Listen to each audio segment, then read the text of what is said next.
નંદિની રવેશિયા આ એરગન અને rifle શૂટિંગનો camp છે જેના મેં ફર્સ્ટ ટાઈમ આ જોયું કે રાજકોટમાં થાય છે અને ફર્સ્ટ ટાઈમ મને પણ એમ થયું કે લેટ્સ પાર્ટિસિપેટ કેમ કે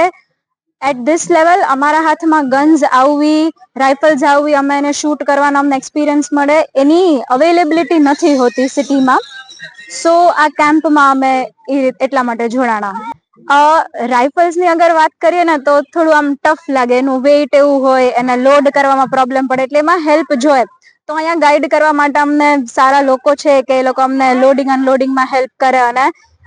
એમ ટાર્ગેટ કેમ લેવો એ કેમ જ્યારે એર પિસ્તલ્સ ની વાત કરીએ તો એ તો ઇઝીલી થઈ જાય તો એમાં મજા પણ એટલી આવે સો એક લર્નિંગ પ્લસ ફન નો એક સારો એક્સપિરિયન્સ છે શોખ અને એક સમજવા માટે કે આ કઈ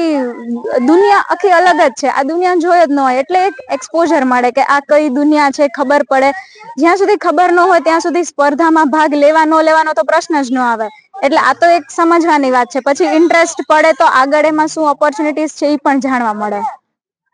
મારું નામ છે પરમ ત્રિવેદી. આ કેમ્પ છે અમે લોકો રાજકોટમાં પહેલી જ વાર કર્યો છે. આ basic air rifle shooting training નો કેમ્પ છે કે જે લોકો છે જેને એર રાઇફલ શીખવું છે કે જે લોકોને ઘણીવાર મનમાં ઈચ્છા છે કે રાઇફલ શૂટિંગ શીખવું છે પણ ક્યાં જવું એની માટે અવેરનેસ નો કેમ્પ છે. પ્લસ જે શૂટર્સ છે ઓલરેડી એ અહીંયા ખાલી 10 મીટર સુધી જ વધુ પડતી ટ્રેનિંગ કરેલી છે તો અહીંયા જ અમે ગન્સ રાખી છે એમાં તમે 50 મીટર થી લઈને 100 મીટર સુધી તેમાં શૂટિંગ નહીં કરી શકો એવી સ્પેશિયલાઇઝ બધી ગન્સ રાખી છે અમે.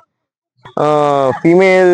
આમાં આ સ્પોર્ટમાં આપણને જે હમણાં જે છેલ્લો સિલ્વર મેડલ મળ્યો હતો એ લાવવાવાળા હતા માનુ બાકર. ઈ એક ફિમેલ હતા. મારી બેન હતી. મારું પર્સનલ એક્સપિરિયન્સ કહું તો એ એક નેશનલ લેવલની શૂટર હતી. પછી આ વસ્તુમાં મેં ફિમેલને ઘણું ડોમિનેટ કરતા જોયું છે તો મારો એમ એવો જ છે કે આપણે જેટલા મેલ અને ફિમેલ બંને જેટલાને આપણે રાજકોટથી પુશ કરી શકીએ આપણે પોટેન્શિયલ ઘણું જ છે ખાલી એ લોકોને એક ફિનિશ પ્રોડક્ટ જોવે છે મારે ઈ પહોંચાડવું છે.